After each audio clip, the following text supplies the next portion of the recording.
Lockdown की स्थिति है तो आप ये मान के चलिए कि सिर्फ और सिर्फ मजदूर, गरीब, पीड़ित लोग जो इस समय अपने घर जाना चाहते हैं उनकी संख्या अधिकतम 50 लाख से ज्यादा नहीं।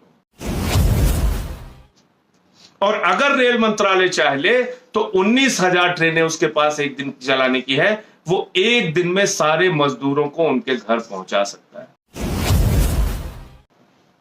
लेकिन नहीं करेगा।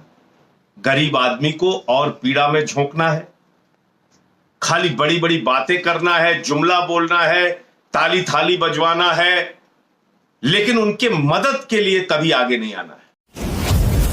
हवाई जहाज से आप विदेशों से लोगों को बुला सकते हैं, चलिए आपने बुलाया, अच्छी बात है, जो भारतीय विदेश में फंसे थे। आपने अभी फिर से एक बार वंदे मातरम मिशन शुरू कर दिया है विदेशों से हिंदुस्तान लोगों को लाने के लिए, अच्छी बात है। आपने कोटा में फंसे हुए स्टूडेंट्स को अपने अपने राज्यों में वहां की सरकारें लेके गई, उसकी आपने अनुमति दी, अच्छी बात है। इन मजदूरों के बारे में कब सोचेंगे? जय हिंद साथियों, पूरे देश से मजदूरों को उनके उनके जिलों से, उनके घरों से निकलकर दूसरे अपने गृह राज्य में जाने की खबरें आ रही है। लाखों की संख्या में इस वक्त मजदूर सड़कों पर हैं, वो अपने परिवार के साथ, छोटे छोटे बच्चों के साथ या रेलवे ट्रैक पे निकल चुके हैं, या हाईवे पे निकल चुके हैं, ट्रकों से जा रहे हैं, या फिर अपने निजी साधनों से जाने का प्रयास कर रहे हैं, और उनको जगह जगह रोका भी जा रहा है।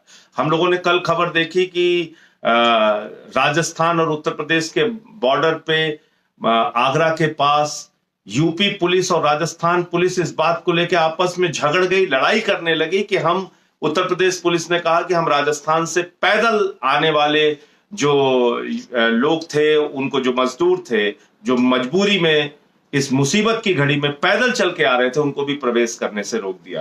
पूरे देश में जान जोखिम में डालकर मजदूर, गरीब आदमी अपने अपने घरों को निकल पड़ा है, पैदल चलने के लिए वो मजबूर है।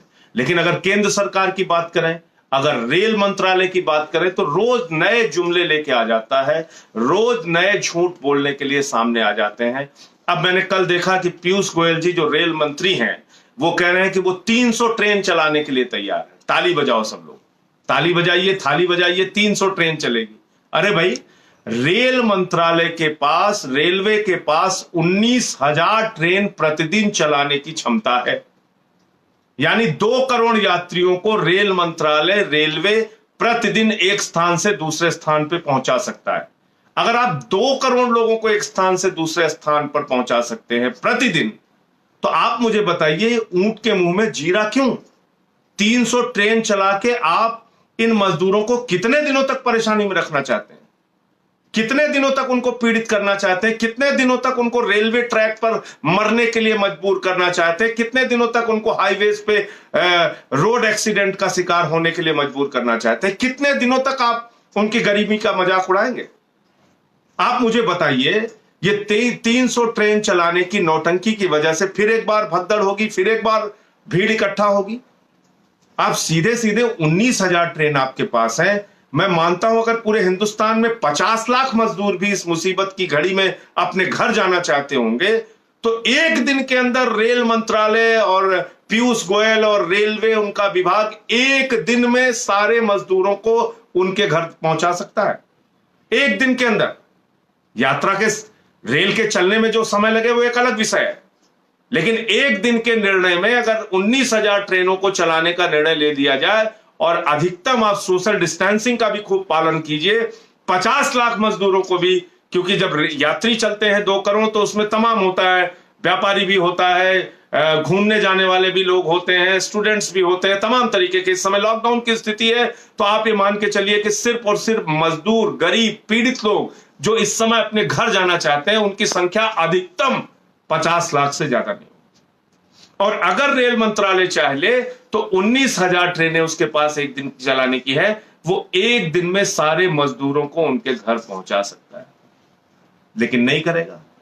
गरीब आदमी को और पीड़ा में झोंकना है, खाली बड़ी बड़ी बातें करना है, जुमला बोलना है, ताली थाली बजवाना है, लेकिन उनके मदद के लिए कभी आगे नहीं आना है। ये जो सबसे बड़ी चीज सामने देखने को मिल रही है, ये जो रवैया केंद्र सरकार का देखने को मिल रहा है, ये बहुत दुर्भाग्यपूर्ण है।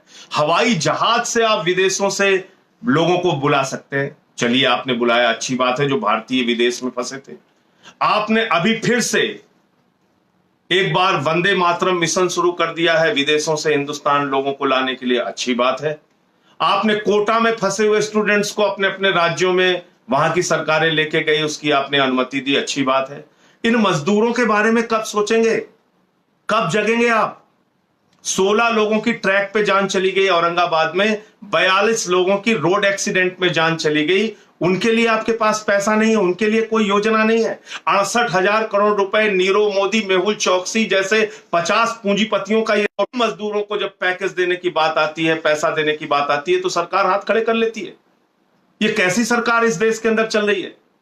आप मुझे बताइए, एक व्यक्ति पे अगर 1,000 रुपए का भी खर्चा आप मान लीजिए, और मान लीजिए कि 50 लाख मजदूर अपने घर जाना चाहते हैं, तो कितना खर्चा आएगा? मात्र 500 करोड़ रुपए। पीएम केयर्स में हजारों करोड़ रुपए लोगों ने चंदा दे दिया है। 30 लाख करोड़ रुपए का देश का बजट है, देश की सरकार का बजट 30 लाख करोड़ रुपए है। उस 30 लाख करोड़ रुपए में से 500 करोड़ रुपए का पैकेज भी इन गरीब मजदूरों के लिए नहीं निकल सकता है। इन गरीब मजदूरों को उनके घर पहुंचाने के लिए 500 करोड़ का इंतजाम सरकार नहीं कर सकती है। वो सरकार जो गुजरात के अंदर 190 करोड़ रुपए का रूपानी मुख्यमंत्री के लिए जहाज खरीदती है, 190 करोड़ रुपए का जहाज खरीदने का पैसा आपके पास है, अनाप शनाप खर्च करने का पैसा आपके पास है, हजारों करोड़ रुपए लुटाने बहाने का पैसा आपके पास है, 68,000 करोड़ रुपए पूंजीपतियों का माफ करने का पैसा आपके पास है। इन लाखों मजदूरों के लिए जो पैदल चलने के लिए मजबूर हैं, जिनके पैर में चप्पल नहीं है, छोटे छोटे बच्चों को लेके वो लोग चल रहे हैं, नमक रोटी खा के चल रहे हैं, चटनी रोटी खा के चल रहे हैं, रास्ते में उनकी जान चली जा रही है, उनके लिए 500 करोड़ रुपए का इंतजाम ये सरकार नहीं कर सकती है। और मुझे तो समझ में नहीं आता कि किस तरह से घोषणाएं करती है ये सरकार। रेल मंत्री, मेरी गणित समझा दे रेल मंत्री जी, वो अपने आप को कहते हैं वो सीए हैं, बहुत पढ़े लिखे हैं, मुझे जरा समझाइए। मैं एक वीडियो दिखा रहा हूं, आप सूरत से आने वाला मजदूर है, इसको सुन लीजिए, आप सुनिए। सूरत से क्या करते थे आप? वो कपड़ा बिनाई करता हूँ। आपका टिकट कितने का है? 650 का। तो 150 रुपए ज्यादा? हाँ, 150 रुपए ज्यादा लिया, वो दलाल लोग लिया है, तो टिकट दिया नहीं, टिकट नहीं लिया, और रात भर हम लोग। अब देखिए, ये सूरत से जामो पड़ता है अमेठी में, ये सूरत से जामो आने वाला यात्री है, मजदूर है, मजबूर है, गरीब आदमी है, जिसने 650 रुपए का टिकट कटवाया, सामान्य दर्जे का टिकट। 650 रुपए के टिकट पे 150 रुपए वो बता रहा है कि दलाली देनी पड़ी, 800 रुपए इसको टिकट देना पड़ा। पीयूष गोयल जी, आप जरा मुझे बताइए, आप कहते हैं आपने 85% किराया माफ कर दिया, तो क्या सूरत से अमेठी का टिकट 4-5 हजार रुपए है क्या?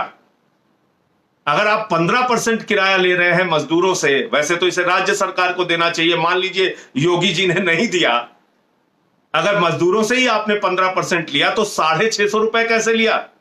किस गणित के हिसाब से लिया? क्या पीयूष गोयल और उनका रेल मंत्रालय इन गरीब मजदूरों को इस मुसीबत की घड़ी में लूटने का काम कर रहा है? भ्रष्टाचार कर रहे हो आप इन मजदूरों के साथ। 650 रुपए इनसे वसूला जाता है। दिल्ली से मुजफ्फरपुर जो ट्रेन गई, उसमें भी 535 रुपए लिया गया। अगर 15% किराया लिया जा रहा है एक आदमी से, तो 535 रुपए दिल्ली से मुजफ्फरपुर की ट्रेन का किराया कैसे हो गया 15%? इसका मतलब 3,500-4 हजार रुपए का टिकट है यहां से मुजफ्फरपुर का। तो कुछ किसी को पता नहीं है, जो मन में आ रहा है रेल मंत्री कर रहे हैं, जो मन में आ रहा है पीयूष गोयल, केंद्र सरकार कर रही है, भाजपा की सरकार कर रही है। इन भाजपाइयों का एक ही मकसद है, पूंजीपतियों को फायदा पहुंचाओ, अपने करीबियों का कर्जा माफ करो, कर्मचारियों को तंग करो, पेंशन धारकों के डीए काटो, कर्मचारियों के डीए काटो, लेकिन मजदूरों को परेशान करो, गरीब आदमी को परेशान करो। पीएम केयर्स में हजारों करोड़ इकट्ठा करो, लेकिन मजदूरों को परेशान करते रहो, पीड़ित करते रहो। तो मैं समझता हूं कि आज इसके खिलाफ सबको एकजुट होकर आवाज उठाने की जरूरत है। ये मजदूर भाई जो पीड़ित हैं, परेशान हैं, जिनका शोषण हो रहा है, हमने देखा अभी कुछ दिन पहले सूरत के अंदर झारखंड जाने वाले कुछ लोगों से 1,16,000 रुपए वहां के भाजपा नेता ने वसूल कर लिया और टिकट भी नहीं दिया। जब वो बेचारे झारखंड के लोग अपना पैसा मांगने गए कि भाई हमारा टिकट दे दो या पैसा दे दो, तो उनको बुरी तरीके से मार पीट के लहूलुहान कर दिया गया। ये हो रहा है यूपी, बिहार, झारखंड के लोगों के साथ। भारतीय जनता पार्टी की जहां सरकार है, गुजरात मॉडल जहां की सबसे ज्यादा चर्चा भाजपा ही करते हैं, ये है तुम्हारा गुजरात मॉडल। तुम वहां पर काम करने वाले प्रवासी मजदूरों को मारोगे, पीटोगे, उनसे पैसे की लूट करोगे, उनसे ज्यादा किराया वसूलोगे। ये दलाली खाने का काम भाजपा ही कर रहे हैं गुजरात के अंदर। तो ये देखने को मिला, और मैं आप लोगों से निवेदन करूंगा कि पूरे देश में इस संवेदनहीनता के खिलाफ आवाज उठाइए, केंद्र सरकार के खिलाफ आवाज उठाइए और उनसे अपील कीजिए कि इन मजदूरों को उनके घर पहुंचाने का इंतजाम किया जाए, उनके घर पहुंचाने का इंतजाम किया जाए।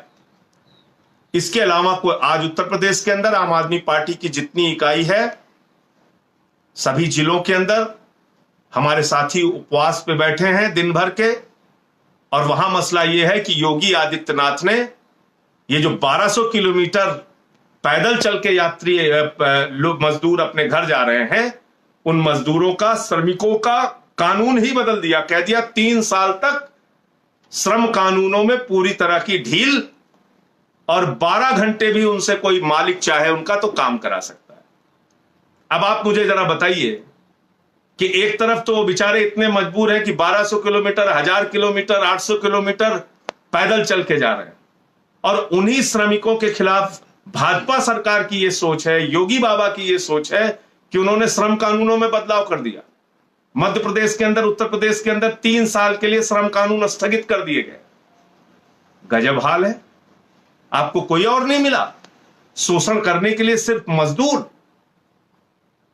पीड़ित करने के लिए सिर्फ मजदूर, सड़क पे मरने के लिए सिर्फ मजदूर, पटरी पे मरने के लिए सिर्फ मजदूर, और कानूनों में बदलाव, उनका शोषण करने के लिए सिर्फ मजदूर वर्ग आपको मिला।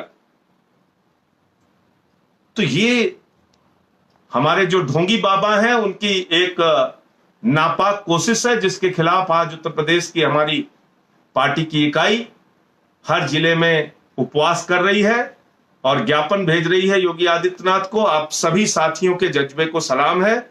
हम मजदूरों की आवाज उठाते रहे हैं, उठाते रहेंगे। बिहार के साथियों से भी कल चर्चा हुई है।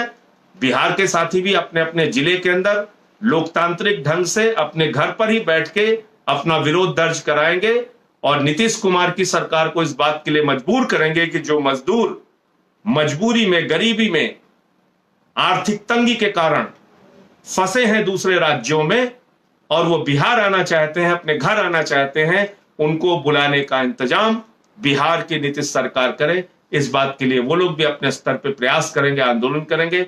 मैं आप सबको निवेदन करता हूं, विनती करता हूं पुनः कि आप लोग इन मजदूरों की, इन मजबूरों की, इन गरीबों की आवाज को बुलंद करें। जय हिंद, इंकलाब जिंदाबाद।